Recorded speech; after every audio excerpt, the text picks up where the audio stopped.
Hello students, welcome to my YouTube channel target science.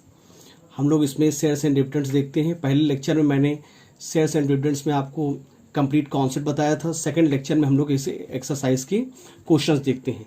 देखिए, पहला question इसमें कह रहे हैं कि find the dividend received on 60 share of ₹20 each if 9% dividend is declared. तो पहले हमें जो चीज़ दी हुई है उसको लिख लेते हैं। देखिए, इसमें हमको दिया हुआ है नंबर ऑफ शेयर्स हमको दिया हुआ है 60। ये जो ₹20 है ये फेस वैल्यू है, तो फेस वैल्यू ऑफ 1 शेयर ये हमको दी हुई है ₹20। और रेट ऑफ डिविडेंड जो है ये हमको दिया हुआ 9%। कभी भी जो रेट ऑफ डिविडेंड होता है वो हमेशा फेस वैल्यू पे दिया जाता है। फेस वैल्यू क्या होती है, फर्स्ट लेक्चर में बताया था, लेकिन फिर बता रहे हैं। फेस वैल्यू जो होती है, कंपनी जिस प्राइस पर शेयर को जारी करती है वो उसकी फेस वैल्यू या नॉमिनल वैल्यू कहलाती है। और जिस प्राइस पर शेयर मार्केट में परचेज किया जाता है, बाई किया जाता है, सेल किया जाता है, वो उसकी मार्केट वैल्यू या कैश वैल्यू कहलाती है। तो हमसे पूछा है कि इसमें क्या होगा, डिविडेंड क्या होगा। तो हमें एक फार्मूला पता है, total dividend is equal to number of shares into rate of dividend और into face value of 1 share. अब इसमें हम वैल्यू पुट कर देंगे। नंबर ऑफ शेयर 60 है, रेट ऑफ डिविडेंड 9% है और फेस वैल्यू ऑफ 1 शेयर 20 है। ये देखिए, 0 कट गया, 9 6 54 to 108 हो गया। ये इसका आ गया टोटल डिविडेंड। ये हमारा पहले क्वेश्चन का आंसर हो गया। चलिए सेकंड क्वेश्चन देखते हैं। सेकेंड क्वेश्चन में हमसे कह रहे हैं कि a company declares 8% dividend to a share holder. Share holder वो होते हैं जिनका जो कंपनी के शेयर्स को परचेज करते हैं। कभी डायरेक्ट कंपनी से परचेज करते हैं या मार्केट से परचेज करते हैं, वो शेयर होल्डर कहलाते हैं। और कंपनी शेयर होल्डर को रेट ऑफ डिविडेंड के हिसाब से पैसे देती है। वो रेट ऑफ डिविडेंड जो होता है वो हम उसको नॉमिनल वैल्यू या फेस वैल्यू पे अप्लाई करते हैं। तो यहाँ पर हमसे कह रहे हैं आ कंपनी डिक्लेयर्स 8% डिविडेंड। तो पहले हम नोट कर लेंगे हमें क्या क्या दिया गया है। हमें रेट ऑफ डिविडेंड दिया गया है, ये हमारा 8% है। और एक आदमी इतना पैसा डिविडेंड के रूप में मतलब उसको मिलता है, तो यहाँ पे हम लिख ले रहे हैं डिविडेंड। तो डिविडेंड हो जाएगा 2840। तो हमसे पूछा है कि नॉमिनल वैल्यू, तो नॉमिनल वैल्यू या फेस वैल्यू एक ही होती है और हमेशा रेट ऑफ डिविडेंड जो होता है वो नॉमिनल वैल्यू पर ही अप्लाई किया जाता है, तभी हमें डिविडेंड मिलता है। तो मैंने मान लिया let nominal value of 1 share is equal to ₹X। अब हम इस पर रेट ऑफ डिविडेंड को अप्लाई करेंगे, तो 8% into x is equal to 2840। X की वैल्यू निकालनी है, तो 2840 इंटू 100 अपॉन ऑफ 8। इसको सॉल्व करेंगे, 41420, यहाँ 2710, 2355, तो ये हो जाएगा 35500। ये हमारा हो जाएगा नॉमिनल वैल्यू ऑफ, ये हो जाएगा हमारा नॉमिनल वैल्यू ऑफ 1 शेयर। ये हमारा एक क्वेश्चन कंप्लीट हो गया। उसके बाद थर्ड क्वेश्चन देखते हैं। थर्ड क्वेश्चन में हमसे कह रहे हैं कि a man by 210 rupees shares at ₹12.5 each and he receives a dividend of 8%। Find the amount invested by him and his dividend received by him in cash. तो पहले जो हमें दिया हुआ है उसको लिख लेते हैं। तो यहाँ पे दिया हुआ है हमें नंबर ऑफ शेयर्स हमको दिया हुआ है 200। जो 10 रुपीज दिया हुआ है ये फेस वैल्यू दी है। फेस वैल्यू ऑफ 1 शेयर दिया हुआ है ₹10। उसके बाद ये जो 12.50 दिया हुआ है ये मार्केट वैल्यू दी है। Market value of 1 share is equal to ₹12.50। Market value ये दी हुई है और हमको रेट ऑफ डिविडेंड जो है ये हमें दिया हुआ 8%। हमसे पूछा है अमाउंट इन्वेस्टेड या अमाउंट इन्वेस्टेड कहें या उसको सम इन्वेस्टेड कहें, उससे कोई फर्क नहीं पड़ता। तो हमने पहले लेक्चर में एक फार्मूला देखा था, number of shares is equal to sum invested कहें या अमाउंट इन्वेस्टेड कहें, एक ही मतलब है, upon market value of 1 share. अब नंबर ऑफ शेयर्स हमको दिया हुआ है 200, सम इन्वेस्टेड हमें पता नहीं है, इसको हमने मान लिया x, और मार्केट वैल्यू 1 शेयर है 12.50। क्रॉस मल्टीप्लाई करेंगे इसे तो यहाँ पे हो जाएगा x is equal to 200 into 12.50, तो हमारा इसका आंसर आ जाएगा 2500। तो हमारा हो जाएगा सम इन्वेस्टेड 2500 सम इन्वेस्टेड हो जाएगा। ठीक है, ये हमारा हो गया। उसके बाद फिर इसमें क्या कहना है, dividend received by him in cash, तो इसमें हम फार्मूला लगा देंगे, total dividend is equal to number of shares into rate of dividend और into face value of 1 share. तो नंबर ऑफ शेयर्स हमारे पास 200 हैं, रेट ऑफ डिविडेंड 8% है और फेस वैल्यू 1 शेयर 10 है, ये कट गया तो ₹160, ये हो गया टोटल डिविडेंड या dividend received by him in cash. ये इसका सेकंड आंसर हो गया। पहला आंसर इसका हो गया ₹2500, ये अमाउंट इन्वेस्टेड हो गया या सम इन्वेस्टेड हो गया। उसके बाद फोर्थ क्वेश्चन देखते हैं। फोर्थ क्वेश्चन में हमसे कह रहे हैं find the market price of 5%, find the market price of 5% ₹100 share when a person gets dividend ₹65 by investing ₹1430। तो हमें जो चीज़ दी हुई है पहले उसको लिख लेते हैं। तो यहाँ पे हमसे पूछा है मार्केट प्राइस, तो मार्केट वैल्यू हमसे पूछा है, उसको हमने मान लिया x मान लिया।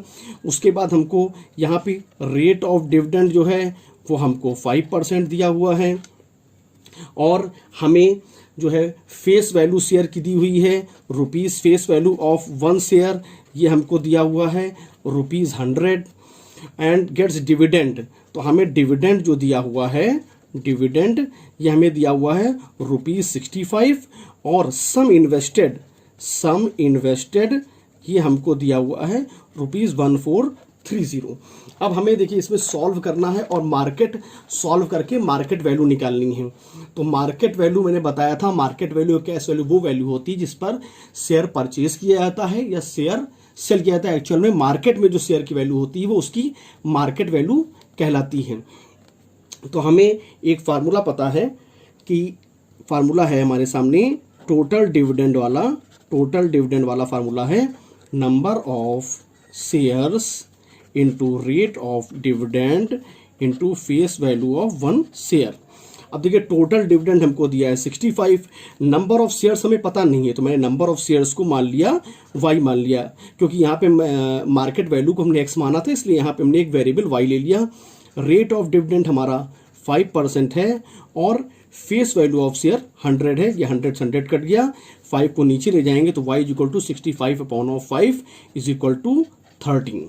तो हमारे पास जो नंबर ऑफ शेयर्स आ जा रहे हैं वो 13 आ जा रहे हैं, लेकिन हमसे ये नहीं पूछा है कि नंबर ऑफ शेयर, हमसे पूछा है यहाँ पे मार्केट प्राइस क्या होगी। तो अब हम यहाँ पे हमें मार्केट प्राइस के बारे में पूछा है तो हमने नंबर ऑफ शेयर्स निकाल लिया। अब इसी के जरिए हम मार्केट प्राइस निकालेंगे। तो हमें एक फार्मूला पता है कि नंबर ऑफ शेयर्स जो होता है वो हमारा होता है sum invested upon of market value of 1 share, ये हमें फार्मूला पता है। अब नंबर ऑफ शेयर्स जो है वो हमारे सामने दिए हुए हैं 13, नंबर ऑफ शेयर्स हमको 13 दिए हुए हैं और सम इन्वेस्टेड हमको दिया हुआ है 1430। तो मार्केट वैल्यू हमें निकालनी है ऑफ 1 शेयर की, तो हम क्रॉस मल्टीप्लाई कर देंगे तो हो जाएगा market value of 1 share is equal to 1430 upon of 13, तो 110। तो यहाँ पे मार्केट वैल्यू जो है 110 आई। अब देखिए फेस वैल्यू जो है ₹100 है और मार्केट वैल्यू ₹110 है। तो जब कभी भी मार्केट वैल्यू फेस वैल्यू से ज़्यादा होती है तो शेयर जो होता है एट अ प्रीमियम या अबव पार पे बेचा जाता है। उसके बाद हम लोग फिफ्थ क्वेश्चन देखते हैं। फिफ्थ क्वेश्चन में कह रहे हैं, पहले हम लोग नोट कर लेंगे, Salman buy 50 shares of face value 100 available at ₹132। What is इसमें क्वेश्चन के 3 पार्ट हैं। तो पहले हम नोट कर लेंगे क्या दिया है, सलमान बाय 50 शेयर्स, तो यहाँ पे हो जाएगा नंबर ऑफ शेयर्स हो जाएगा 50, नंबर ऑफ शेयर्स 50 हो जाएगा। उसके बाद फेस वैल्यू ऑफ 1 शेयर जो है वो हमें दी हुई है ₹100 और मार्केट वैल्यू ऑफ 1 शेयर हमें जो दी हुई है वो ₹132 दी हुई है। इसमें देखिए मार्केट वैल्यू जो है वो फेस वैल्यू से ज़्यादा है, इसलिए शेयर एट अ प्रीमियम या अबव पार पे बेचा जाएगा। अब हमसे पूछा है इन्वेस्टमेंट, तो इन्वेस्टमेंट पूछा है, तो इन्वेस्टमेंट जो हो जाएगा हमारा हो जाएगा इन्वेस्टमेंट वो हो जाएगा number of shares into market value of 1 share. ये एक फार्मूला पहले जैसे आया था, जैसे हमने इसके पहले वाले क्वेश्चन में फार्मूला बताया था कि नंबर ऑफ शेयर जो होता है वो सम इन्वेस्टेड या investment upon market value 1 share, उसी को क्रॉस मल्टीप्लाई करके हमने बना लिया। तो नंबर ऑफ शेयर्स हमारा दिया हुआ है 50 और मार्केट वैल्यू ऑफ 1 शेयर दिया हुआ है 132।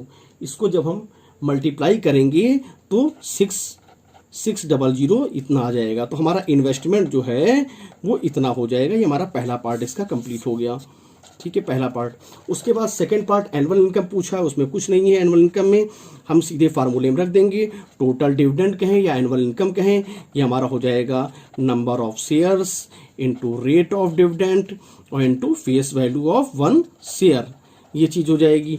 नंबर ऑफ शेयर्स हमको दिया हुआ है 50, रेट ऑफ डिविडेंड सेकंड वाले में हमको 7.5% या 7.5% दिया हुआ है और फेस वैल्यू 1 शेयर 100 दी हुई है। 100 से 100 कट जाएगा, ये हमारा हो जाएगा 375। तो हमारा जो इनकम हो जाएगी, एनुअल इनकम हो जाएगी ₹375 हो जाएगी। अब देखिए इसके थर्ड पार्ट में क्या कह रहे हैं।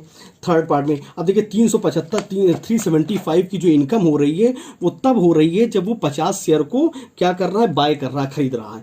थर्ड क्वेश्चन में थर्ड पार्ट में क्या कह रहे हैं, थर्ड पार्ट में कह रहे हैं अगर वो अपनी इनकम को 150 रुपए बढ़ाना चाहता है तो बताइए वो एक्स्ट्रा कितने शेयर को परचेज करेगा। तो अगर वो अपनी इनकम को 150 रुपए बढ़ाना चाहता है तो जो उसकी पहले प्रीवियस इनकम थी, जो उसकी पहले की इनकम थी 375, उसमें हम 150 रुपीज़ को ऐड कर देंगे। तो क्या हो जाएगा 5, ये हो जाएगा 5 to 5। मतलब अब वो अपना चाहता है कि हमारी एनुअल इनकम ये हो जाए। तो बताइए वो एक्स्ट्रा कितने शेयर को परचेज करेगा। तो हमें ये चीज़ नहीं पता, तो हम देख लेंगे कि 525 रुपीज़ में वो कितने शेयर को परचेज करता है। तो फिर वही फार्मूला लगाएंगे, total dividend is equal to number of shares into rate of dividend और into face value of 1 share. तो यहाँ पे जो टोटल डिविडेंड हो जाएगा वो हमारा टोटल डिविडेंड हमारा हो जाएगा 525 हो जाएगा। नंबर ऑफ शेयर्स हमें नहीं पता है तो नंबर ऑफ शेयर्स को हमने ऐसे ही रहने दिया।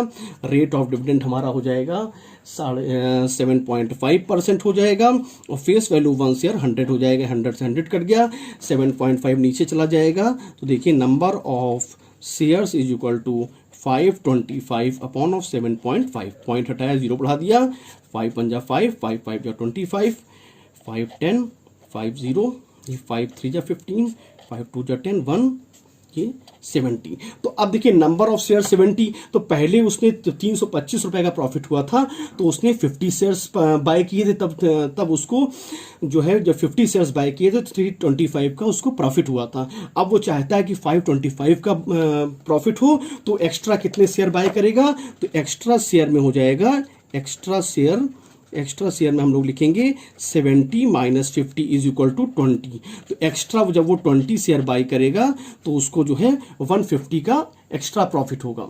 अगर आपको वीडियो अच्छा लगा हो तो लाइक करिए, सब्सक्राइब करिए और शेयर करिए। Thank you.